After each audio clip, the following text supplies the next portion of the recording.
Hello, everyone, and welcome. Welcome to Katella Talks. We are so excited to be hosting this event live at the Royal Crown Theater. Whether you're here in person or via online, we're so glad you can join us today. My name is Aaron Gonzalez. And I'm Zalian Yup, and we'll be your hosts for today.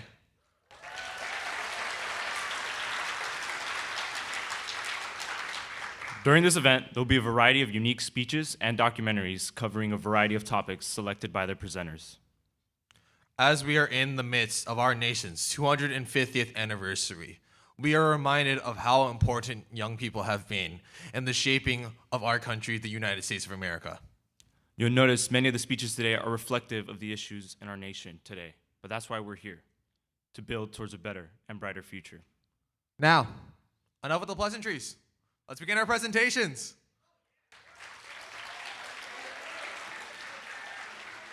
Kick back, relax, and enjoy the show.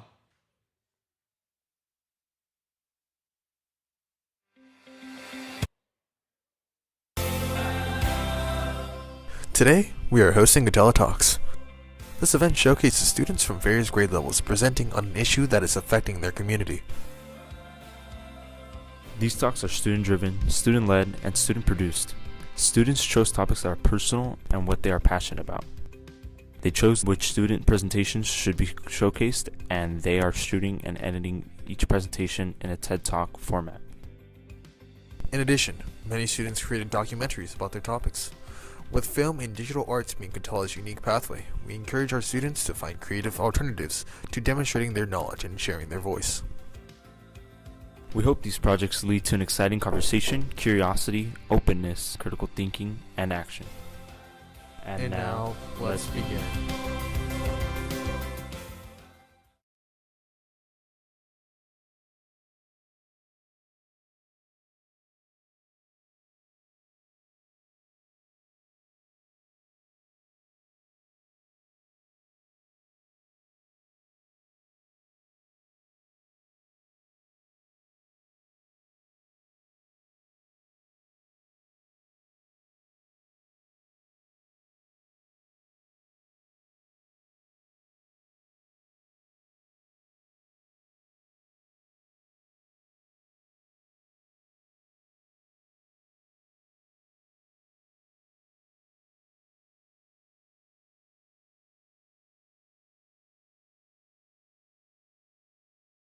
To an article from College Board, 84% of American high school students have found themselves using AI in their education. When asked about AI, 25% of students said they were clearly pro, and 25% said they were clearly against it. The rest were somewhere in between. So clearly, most of us are using it, but we're also unsure about it. Hey, bear with me. Imagine AI as a coin. It has two sides. Let me dive into each one. So, how is AI bad? AI makes it dangerously easy to copy and paste. No thinking, no struggle, just instant answers. That's unfair to both teachers and students, who both assign and complete the work. In long term, an article from Computers and Education said that over-reliance on AI could actually weaken critical thinking and decision-making skills, the exact things that school is meant to build. This is what makes AI so dangerous. It's what happens when we stop thinking for ourselves. But hey, let me flip to the other side of that coin. How could AI be good? AI can provide instant feedback. It can explain examples, it can create study guides, and give summaries. And according to a systematic review published by Learning Environments, said that when students use AI wisely, they find a lot of learning, and they also feel more capable of attempting challenging topics when they use AI wisely. So when it's used as a support and not a replacement, AI can actually benefit learning. Okay, the case in point isn't whether AI should be embraced or banned in education. It's about everyone in here and what we decide to do with it. Love it or hate it, AI is here to stay. The decision isn't about the technology. It's about managing discipline. I don't want to be the person who tells you to not use AI. I want to be the person who guides you to use it responsibly. Challenge yourself first. Force your hand first, and believe in your own critical thinking. Because at the end of the day, AI cannot think for itself. It only asks of what we do of it. Or it only does what we ask of it. So, ask yourself this question. When I use AI, am I an active participant in my own education? Or am I letting something else do the thinking for me? Because education isn't about getting answers. It's about becoming someone capable of finding them. If we use AI as a proper tool instead of an escape from effort, we don't lose our intelligence, we sharpen it. Remember that algorithms do not decide the future of education. We do. My name is Rodrigo Jimenez, and I thank you all for listening.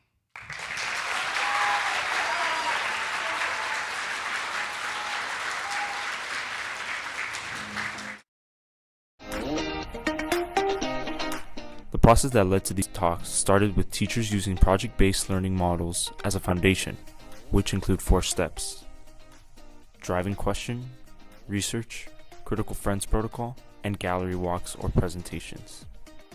But Katella Talks aren't the only way that students have demonstrated civic action, student voice, and community engagement.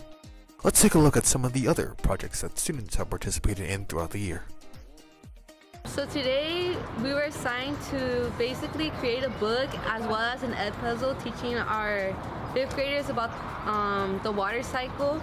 My main focus was like climate change and how it affects our water and how it really just like ruins the habitats for other animals and species around our world. We met together as a group and we wrote our book together. We created images for our book, and then we like created questions for the ed puzzle where kids had to answer. I think it's important to work with our younger generation because, like everybody says, the future is in the younger generation's hands, and if they're not educated, then they won't ever be able to help solve the issues that we have in today's world.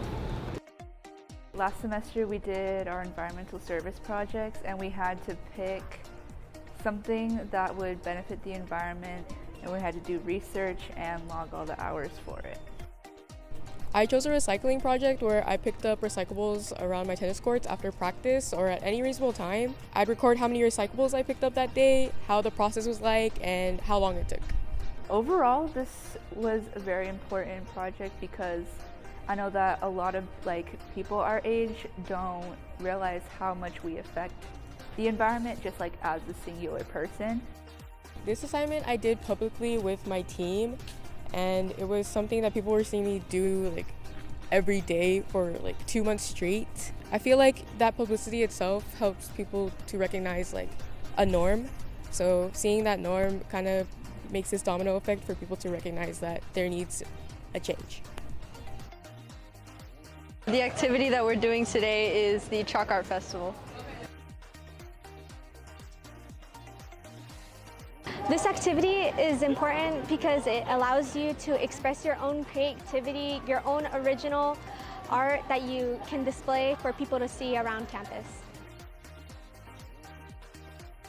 My inspiration, I want to do something that channeled like peace and freedom, unity, stuff like that. I definitely think that art exhibits like this help the community, only because it helps artists kind of feel like they're in a safe space. I think this is a perfect way to show them that our school cares about artists and that they want you to express yourself.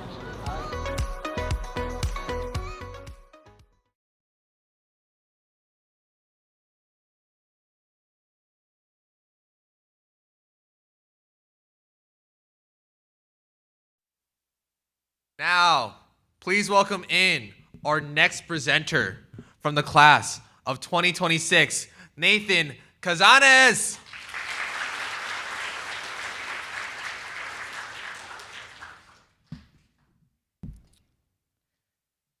Most of us don't struggle with communication. What we do struggle with, though, is honesty.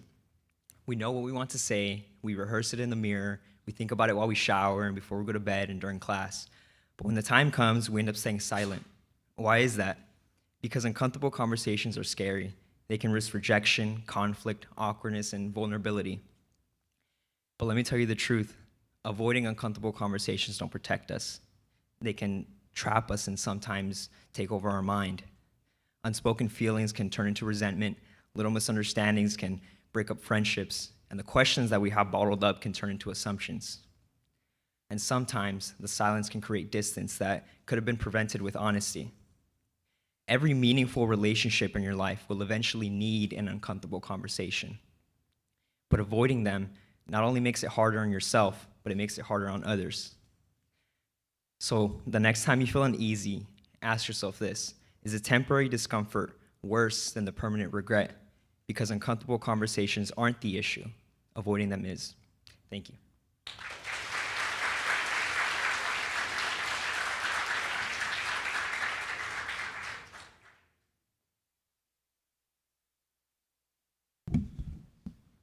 Thank you, Nathan.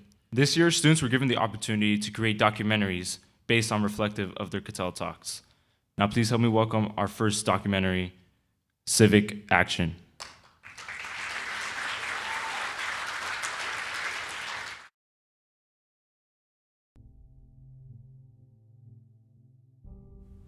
Many young people believe their voices do not influence political decisions. Civic participation among young people fluctuates widely.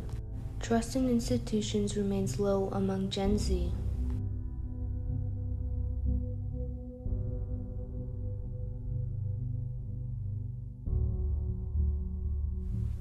If young people feel powerless, democracy weakens. Government decisions often feel distant. Most high school students cannot vote.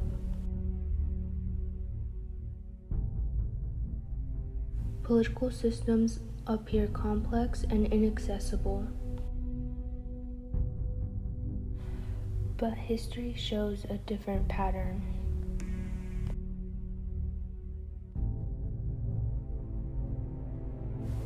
Student-led sit-ins influence civil rights legislation.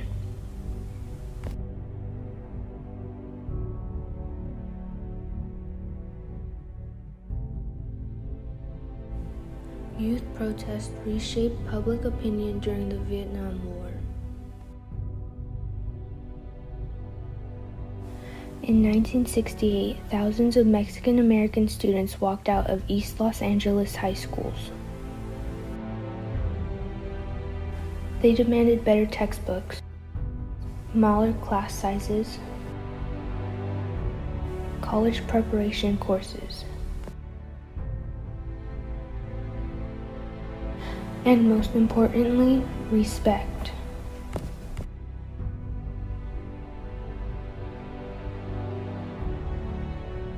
Many were under 18.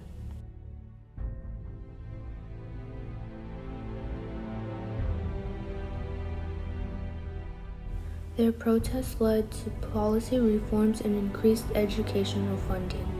Really, so we're gonna be united, we're gonna fight for what we're gonna get. That's it. The students weren't asking for power. They were asking for access. He's our principal from our school, and he's not even there sitting down. In 2020, youth voter turnout reached its highest level in decades.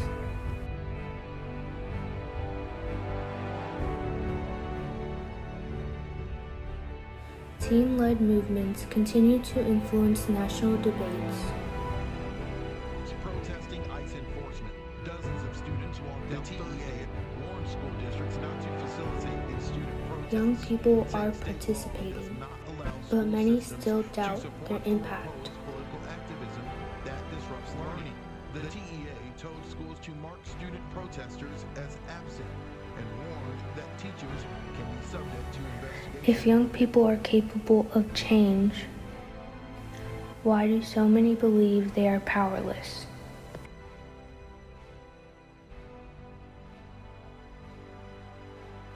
Research shows early civic engagement increases lifelong participation.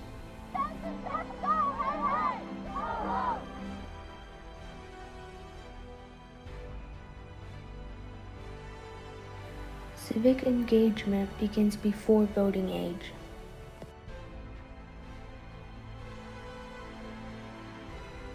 through discussion,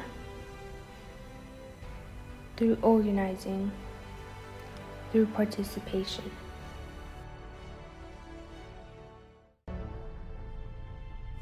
Participation builds confidence. Confidence builds influence.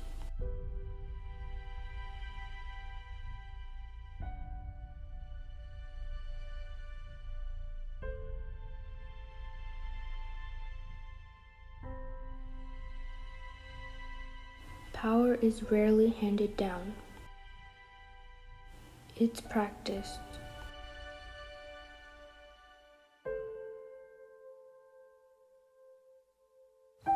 The United States is approaching 250 years.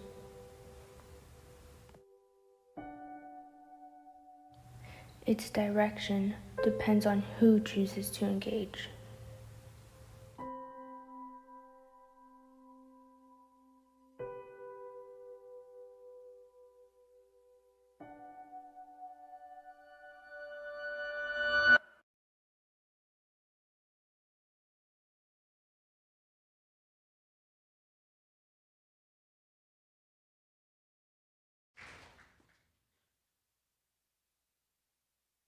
Please welcome our next speakers of the day, Aline Herrera and Stephanie Gonzalez.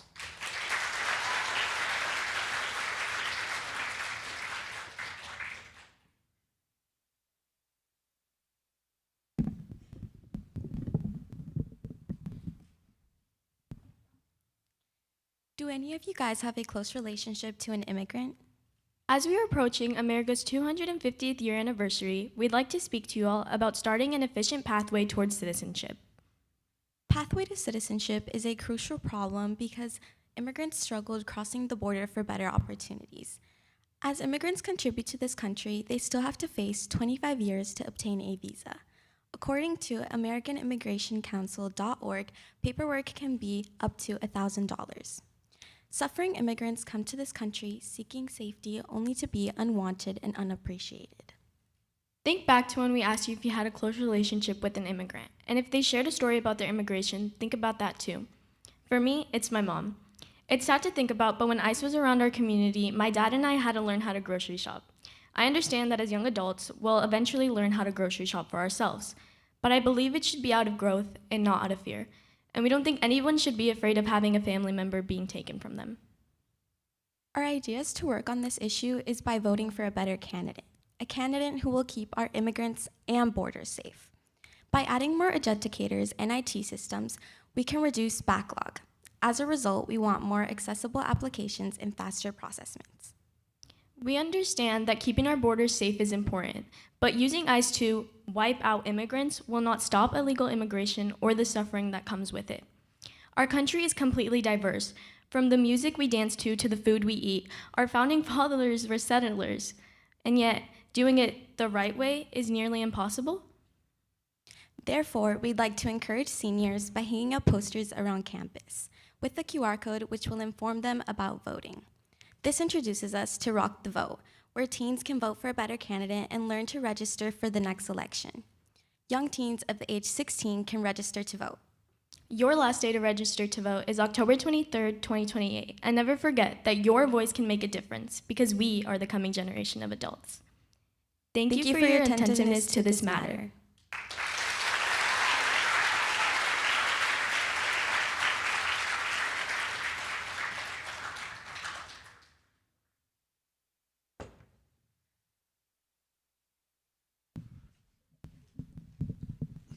Thank you, Eileen and Stephanie. Now, introducing our next documentary of the day, The American Dream.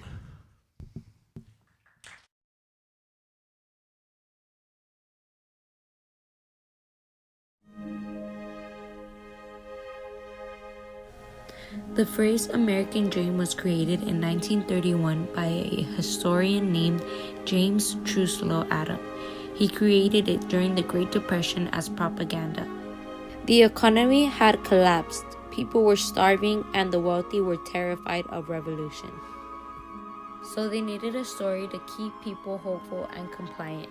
The American Dream said if you're poor, it's because you're not working hard enough. If you're struggling, it's your personal failure, not a rigged system. It shifted blame from the economy to the individual.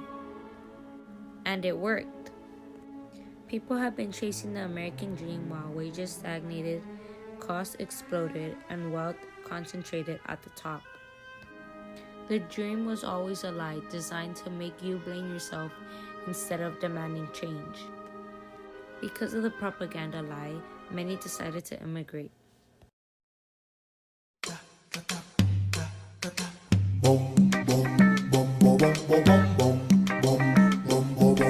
What's happening to our country is being poisoned. But they're not just illegal aliens, honestly, they're monsters. These are savage monsters. Lo que siempre soñamos en estar en Estados Unidos. La mayoría de los niños de Honduras en lo que ya desde que crecen ya traen eso de, ay, voy a Estados Unidos.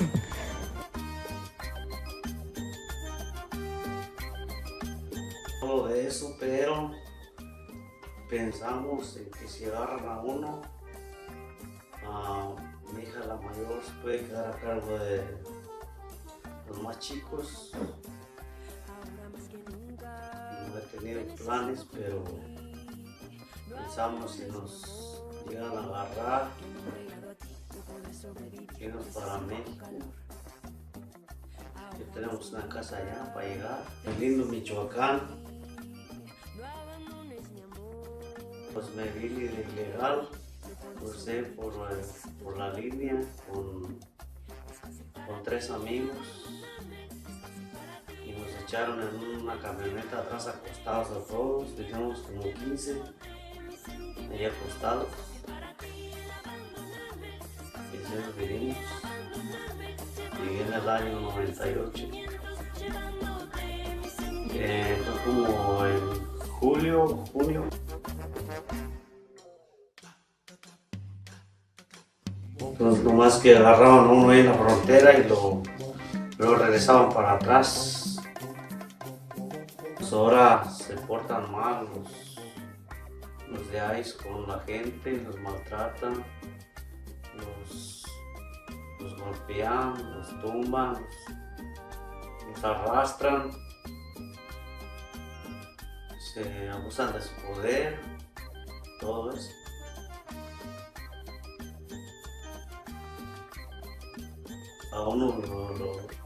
A dos los agarraron, uno lo deportaron, el otro todavía lo tienen encerrado, ya tienen como 3 meses ahí encerrado. Y otros que se han regresado solos por miedo que los agarren. En Carvas donde trabaja mi hermano ya llegaron 2 veces. Se llevaron a 2 la primera vez, luego a otro. Y ellos lograron escaparse, no los agarraron. Se escondieron unos en el baño, son malas personas. Nos tratan como criminales y no quisimos venir a trabajar.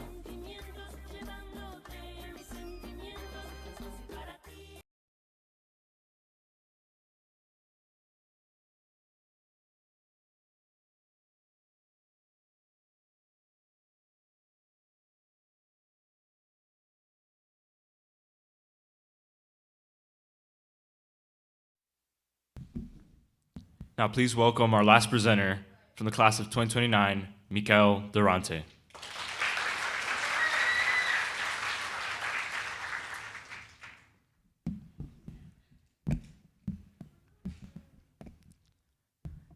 Imagine yourself in a classroom. You glance around. Phones are out. Students are talking over the lesson. Nobody is focused. The teacher struggles to keep everyone on track. For many students at Katella High School, this isn't imagination. It's reality. Instead of a classroom built for learning, too often we see one shaped by distraction and low expectations. Today, I wanted to address the decline of academic motivation and performance at our school. Only 11% of students are proficient in math, 46% in reading, and our college readiness score is 26 out of 100. 90% of students are economically disadvantaged, which creates real problems outside the classroom. But financial hardship does not mean success is impossible. It means that strong support systems matter even more. Environment shapes behavior. Students are influenced by three powerful forces: what their parents value, what their teachers expect, and what their peers normalize. When the culture becomes nobody cares, effort stops feeling normal, and ambition can feel isolating. Schools must expand opportunities for students to explore college programs, career paths, and real-world skills. When students can clearly see what their future looks like, school becomes connected to purpose, not just grades. The most important solution is parent support. Schools should work with families by offering workshops that show how to build structured, focused learning environments at home.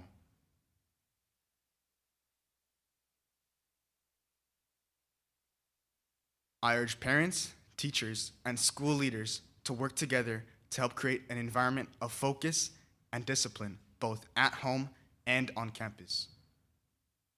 Remember the classroom we imagined at the start? The one filled with distraction and low expectations?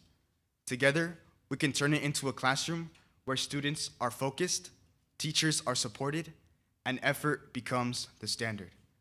Thank you.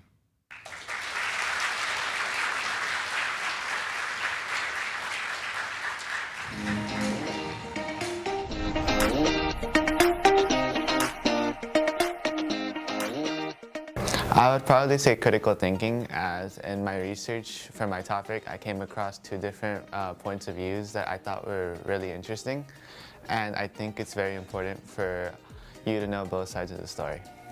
Communication. I figured that by speaking about it, it would probably help others, and when you kind of avoid communication, nothing gets done and progress doesn't get made. Definitely character. To be able to present a topic like this is like something that takes courage and, well, character, and it really helped me develop that. Collaboration helped me a lot, since me and my partner had to write the essay together to really make sure that we were getting like an even amount of time and everything just was appropriate. Definitely critical thinking and collaboration, how to think about all of these different people and how they can take action. Communication helped us the most because we had to share our thoughts and find good research for both of us to add. I think communication is important because you're able to express ideas and opinions about one another's words that you may think does not fit within your speech. Critical thinking, because when writing my speech in English class, I had to make sure that it was flowing the right way. We did research, we did practicing with other people, so that was a very important part. And I guess creativity also played a role in trying to put things in perspective as well, so people could have an image in their mind when we were presenting.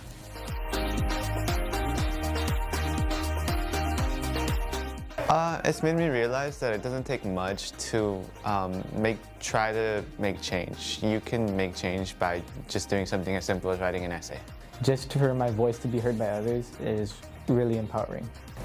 Feeling confident in my ability of talking about a topic.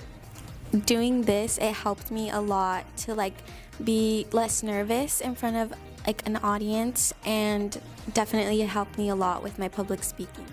I think shedding light to my topic because growing up, I obviously had my own experiences, and I feel that I wouldn't want other kids younger than me going through even worse situations than mine. It makes me confident in my opinions more, knowing that I'm expressing it to other people who might think the same way as me. So I really feel like I'm making a change. I guess what empowered me was that the school gave me and Camilla the opportunity to speak about something that we would want to talk about, not that there was a specific topic that we had to choose from. Me and V were the first people to go in our period, and we were just super nervous, but we ended up doing really great, which I think made me feel special. It made me feel wow, I did a really great job. And that's what made me feel oh, I'm so proud of myself for being able to do this and making it this far into Katella Talks.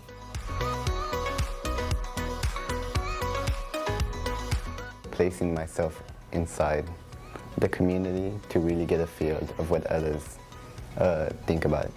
It made me feel more connected to my best friend because I dedicated this speech towards him, and it just made me feel more connected with him in that way because I got to understand his struggles and got to understand everyone else's struggles. I see a lot of people that have issues with kind of voicing what they want to say.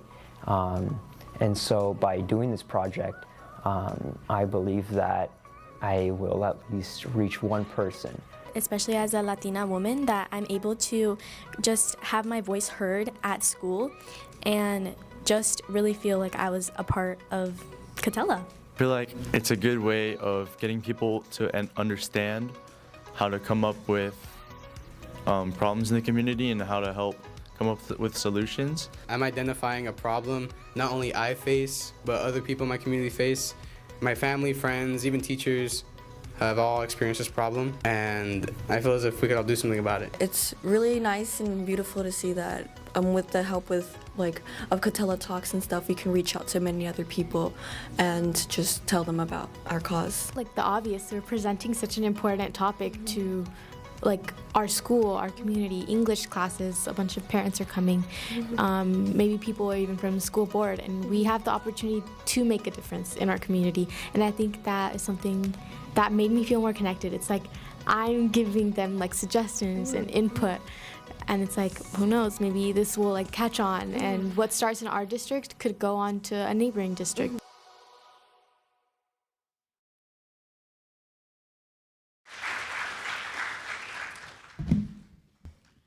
We hope you found these presentations meaningful, informative, and enlightening.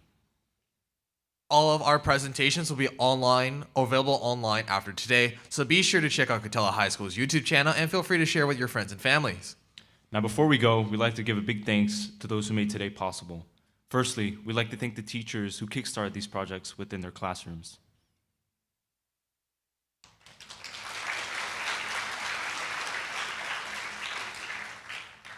Thank you, and also happy birthday to Mr. Kazaruni.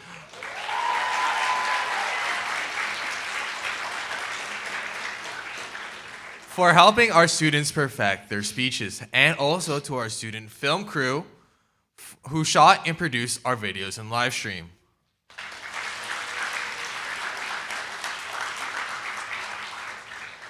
Thank you to the Katella High School School Administration, district officials, and most importantly, you families for your support.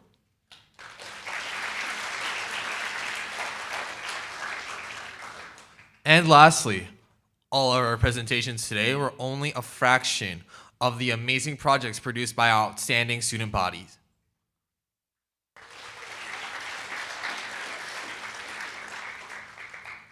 And lastly, thank you to the Katella High School students who produced their documentaries and speeches today. We appreciate all the hard work you put into this.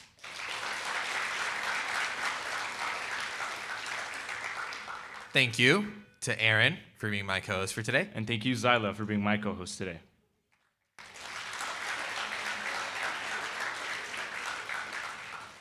And finally, thank you to all of our presenters for their courage, inspirations, and ideas. And thank you, everyone. Have a great day.